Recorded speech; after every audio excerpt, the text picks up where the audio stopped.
In this video, we're going to look at the child's pose again, but with a few different variations. So as we mentioned in the last one, this is a relaxing posture for a lot of people, but it can be a torturous posture for people who can't get into the posture properly. Prime examples of those are people who, like rugby players, for example, who have big, massive thighs and legs, won't be able to do this. Okay, there's just no way, the muscle mass and with the knees, that they'll probably end up somewhere like this in their child's pose.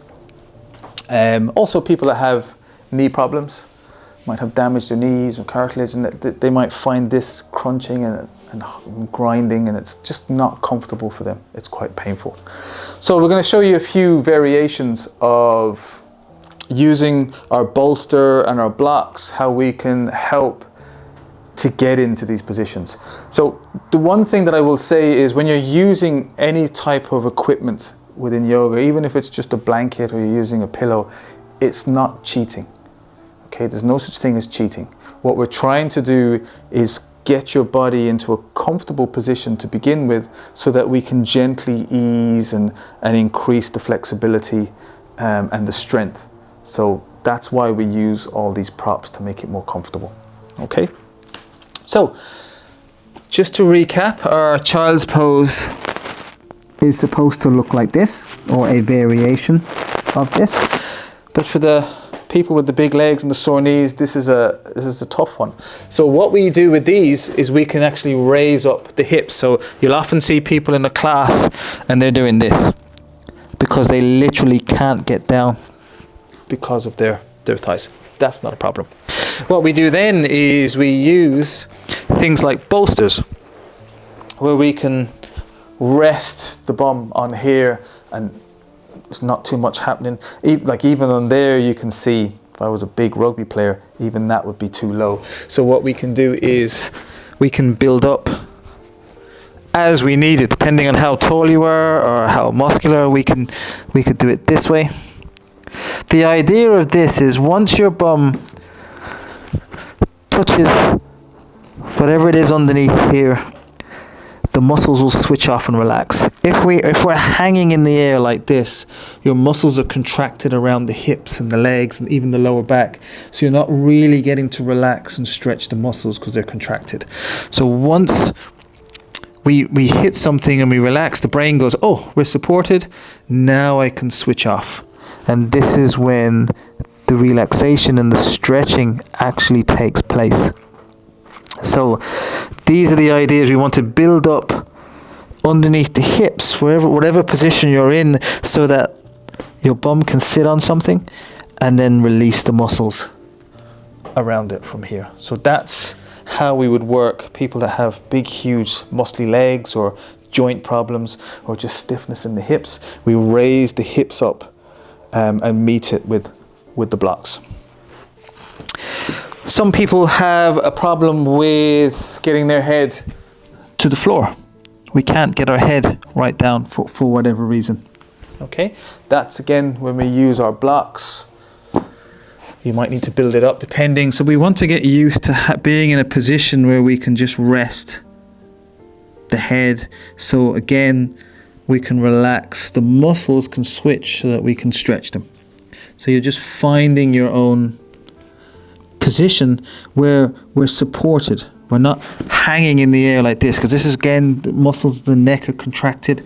It's very uncomfortable. The back starts to get sore. So we want to be able to support so that we can, when we breathe in and we exhale, we can relax the shoulders. My hips are relaxing, and in turn that's stretching all of the back and the muscles.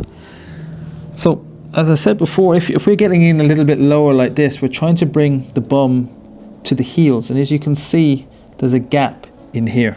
So if I place this underneath, so it's very similar to what we did. I don't need the bolster because I don't have that much of a gap. But just placing this in here, the bum just sits on top. And once the glutes are on it, they can relax. The brain switches everything off. And now I'm actually stretching the muscles and relaxing the muscles. And that goes for whether your knees are together or whether your knees are apart. Okay, it's just closing that gap so that the brain thinks, okay, we're nice and supported here, we're nice and relaxed, we can move in. And then lastly then, if we're bringing the arms out from here, they might feel a little uncomfortable. You might want to be able to put your hands on a block, maybe from here. That gives a lovely deep stretch right from the mid-back all the way up the shoulders and down into the forearms as well if the tendons are tight. So we can use these blocks to help if we want to put a little bit of an extra stretch and hold in place. So there's lots of room for maneuver with the child's pose. If you don't have bolsters, you can use blankets rolled up. You can use pillows. You could use 2 or 3 pillows. It doesn't matter. You can have a whole array of stuff around you. Anything that helps you to get into that posture where you can actually relax and soften. That's when you actually start stretching and increasing your flexibility and your joints.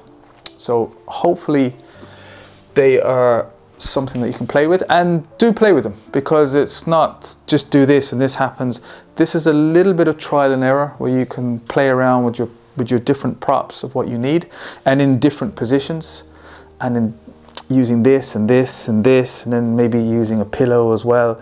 Find what works for your body, because ultimately all we're trying to do is get into a position where we can be relaxed, we can breathe, and then we can make things happen. So try these and leave some messages in the comments if you have any other problems, or you want a little bit more help, you want to see a little bit more. Please, by all means, put some comments in, and I'd love to hear how you're getting on with them anyway.